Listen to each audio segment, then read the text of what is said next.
Hey everybody, I'm Amanda, also known as Ketoginja. If you are new here, welcome. If you are a longtime friend, thanks for coming back. So today I'm gonna do one of my little sit downs and I'm gonna answer some frequently asked questions and some Q&As that I took over from Instagram. These are questions that I get really regularly, or I just grabbed a couple of questions that I thought were relevant and that you guys would wanna know, or things that I have been asked before but I've never really gotten the chance to answer. So if you like these kind of videos, let me know. If you hate them, also let me know. But I'm probably gonna do them anyway because I like to be able to answer questions in bulk. I do get a lot of the same ones over and over. My dog's just gonna keep being a weirdo right here. Question number 1. Are your kids keto? And have you seen the magic pill? No, my kids are not keto. Yes, I've seen the magic pill. So here's the scoop. People always want to tell autism parents that they've seen the magic pill or that they've heard that eating keto can cure autism, because irresponsible movies like the magic pill have basically led people to believe that eating keto is the end-all be-all to issues with autism. This is a very triggering topic for me. So if you see that I sometimes don't answer these questions in the comments, it's because I either get emotional about it or heated, and I realize that when this question is asked, it is coming from a place of love and that you guys genuinely care about my children and their happiness. And for that, I'm super grateful. But here is the scoop. And this isn't necessarily a keto answer. This is just an answer in general. Parents of kids on the spectrum have done more research and have read more about autism than you could possibly imagine. The chances of us missing any type of study or documentary that pertains to autism is very, very slim. I basically eat, sleep, and dream learning about autism. So when you say things like that, it sometimes comes across as like, oh, you must not know about this. So it does sometimes hurt my feelings. However, I do know, again, that you're coming from a place of love, so I do appreciate that. Here's why my kids do not eat ketogenically.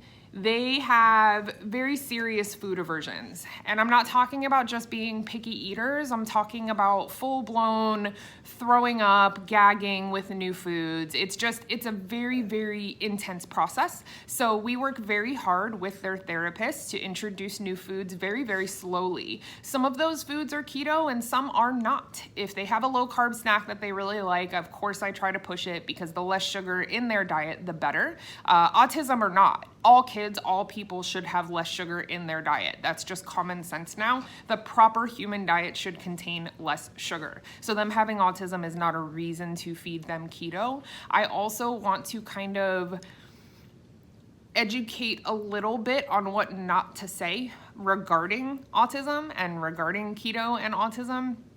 As parents, we have a lot of struggles. We have a lot of struggles about everything that comes to our kids. And for the most part, parents are doing their absolute best to stay informed and educated on what's great for their specific child. And we feel that way about our kids. As they get older and some of the food aversions hopefully start to trickle away, I do plan on introducing a lot more low-carb foods to their diet. But for now, they eat whatever they will eat. And I'm super happy with that.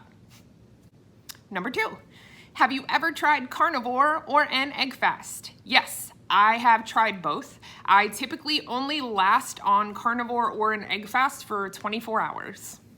It's just not my thing. I drop weight like crazy when I eat that way, but it's not sustainable for me personally because I absolutely adore vegetables. I like more complex keto meals and things that include cauliflower rice and big epic salads. I just prefer to eat that way, and it's what makes me feel the healthiest. Carnivore is an incredible, incredible lifestyle, and if that is the way that you are eating and that is the way that you feel best, I am so proud of you, because it is really difficult to sustain life on just meat and cheese, basically, meat and fats. But I do try it from time to time. If I am in a stall, I definitely will do a 24-hour egg fast or a 24-hour carnivore diet, just kind of kickstart my weight loss. It always does work really, really well for me. Also, you know, how can I put this? it's not for everybody. Just because it's amazing for you and the benefits are incredible, if it seems really difficult to you or you're not enjoying what you're eating, then don't do it, because you don't have to eat that way in order to be in ketosis. I just think that for some people, they really do operate best that way. And if that's how you operate best, then kudos to you. Ooh, that's hot. Number 3. I guess I don't have to say the numbers. What an idiot. Number 3, I love, because I don't feel like I show this part of my life to you guys a lot, but number 3 is, what do you eat on days that you just don't feel like cooking? As much as I love to cook and as much as I love to bake, I have those days just like anybody else. On those days, my go-to is buying a bag of lettuce, like of shredded romaine or spring mix, and then getting a rotisserie chicken from the deli. So basically a salad with rotisserie chicken on it. It's super simple, very satisfying, because I'm basically always craving a salad, and it just makes things very, very easy. If I feel like cooking a little bit and I just want to do something really easy, eggs is my go-to. I'll throw a couple slices of bacon into the air fryer. I will scramble up some eggs, and I'm almost always in the mood for that. So those are my simple go-to, I don't feel like cooking, someone help me meals. Rotisserie chicken. Boring. How do you keep this lifestyle looking so easy? I'm amazed that you think that I make it look easy, and that is such a compliment, but I am here to tell you, you guys get such a small percentage of what my day-to-day looks like. It's not always super easy. The easiest way for me to answer that question is that I look at eating ketogenically as self-care for me to be able to live and exist.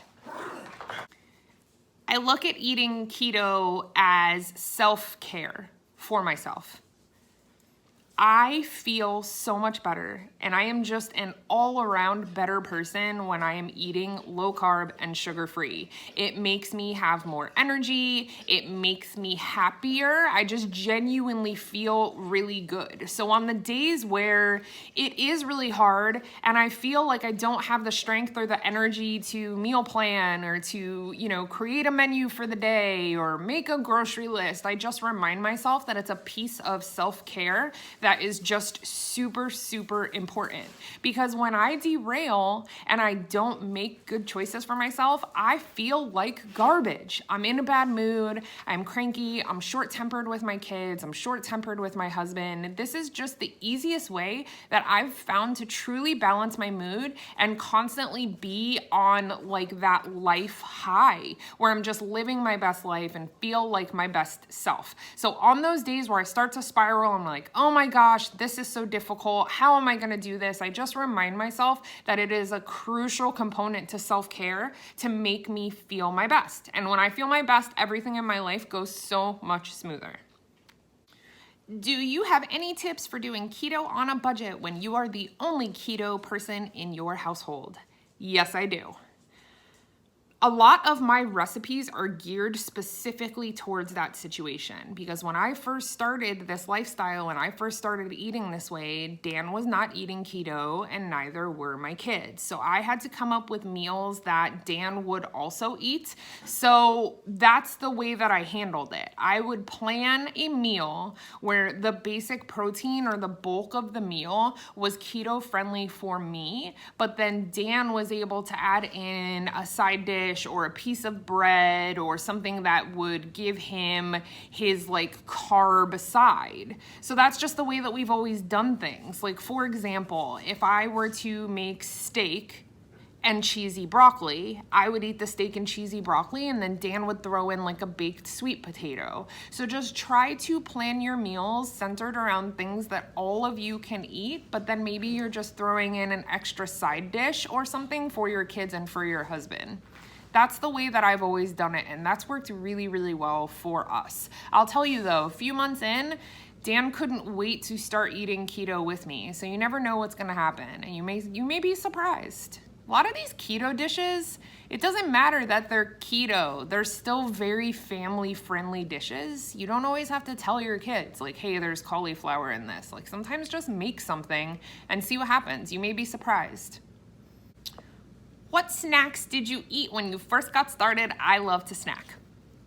I also love to snack. Still currently 2 years in, I still love a snack. So my go-tos when I first started, when I was still very hungry and still trying to kind of find my way, I love the meat and cheese sticks by Jack Link's. They come in a little duo pack where it's like a small stick of meat and a small stick of cheese. I loved flavored almonds like the wasabi and soy by Blue Diamond. I really loved hard-boiled eggs. I could eat hard-boiled eggs every single day for every snack and never get tired of it. I did cucumbers with ranch dressing. I did pepperoni chips. So you basically bake pepperoni chips or pepperoni slices in the oven on a low temperature for a while, and it makes a crispy little pepperoni snack. What else? A little bit of nut butter. I also would really frequently do like a bulletproof coffee because it just helped to keep me full and really did satisfy that need to snack. Do you drink alcohol? Not often. I am not a huge drinker. I am one of those people that tends to throw up when I have too much alcohol. I'm not very good at just having one glass of wine and calling it a day. So when I drink, I am typically drinking for celebration. So either I'm doing an awesome girls' night, or it's a date night, or it's an off-plan night. We typically aren't just having cocktails in the house. It's just not my thing. So yes, I drink. I try really hard to drink alcohol on nights where I know it's going to be an off-plan night for me. Not because I don't like keto-friendly beverages, because I do. But what happens is when I am drinking, my inner self thinks it's fine to also eat all of the things. So, you end up at Denny's in the middle of the night, for example. So when I am intoxicated, I have a really hard time sticking to my food goals. So whether or not I drink keto-friendly beverages, it doesn't really matter. Once I'm intoxicated, I am just not making the best choices for food. So I really drink rarely. I would say maybe once a month. My favorite keto-friendly alcoholic beverage is whiskey and Diet Coke. That's it. I would say that it's not even the most keto-friendly thing because it is Diet Coke, but if I'm already drinking anyways, I don't like things like vodka and soda water and all of the really truly keto-friendly drinks. I also really like champagne, and champagne is super low in carbs, so if I go to a brunch or something like that and everyone's having mimosas, I'll get mimosa without orange juice. So really, I am just that lady that's drinking champagne in the morning. Who are your favorite keto YouTubers? I have a zillion. I have so many, I don't even know where to begin. I'm going to leave links to their channels down below, but just off the top of my head, I'll give you my favorites that I watch regularly. That's Goody Beats, Nicole Burgess, Thomas Delauer, Dr. Ken Berry, Erin Does the Keto, Keto Momma. Those are the ones that I watch the most frequently. Like, I am subscribed and alerted to when they put up new videos. So I hope that you guys will give them a watch because I love them all. They're all very, very amazing people and are just really helping to spread the keto word and lifestyle in a way that I find to be super responsible and very honest. So I love them for that. What is one thing that most people do not know about you? I have 2 different colored eyes. I think I've talked about this before, but it's one of my favorite things about myself that is like quirky and weird. I know that sounds really shallow to say, this is my favorite thing about myself, but my brother also has 2 different colored eyes, so I just think it's a really neat genetic trick. It's super subtle unless you are staring right into my eyes in the sunlight, but my left one is lighter than my right one. Basically, I have a green eye and then I have a gray eye. So that's something unique about me that not everyone knows. Last but not least, this is a question that I get very regularly that I am also desperate to know the answer to. When is your cookbook coming out? It's a lot harder to throw that together than it sounds. I am feverishly working on taking the steps to come together with a cookbook. My game plan is to release an e-cookbook and also to release a spiral-bound cookbook that you can have a physical copy of. But it is proving to be tedious. I already have all of the recipes selected for the first edition. I am having some help with that as well. My dear friend Kristen is helping me kind of organize my life and put one foot in front of the other. So I don't have a release date or anything like that for you, but I just want you to know that it is something that is very high ranking for me this year, and I am working as hard as I possibly can to make that happen for you guys. I'm really hoping to get it at least finished and edited and done before Christmas, but don't hold me to it. I promise that I will keep you guys as tight in the loop as I possibly can regarding the cookbook, and I love all of you for wanting that for us.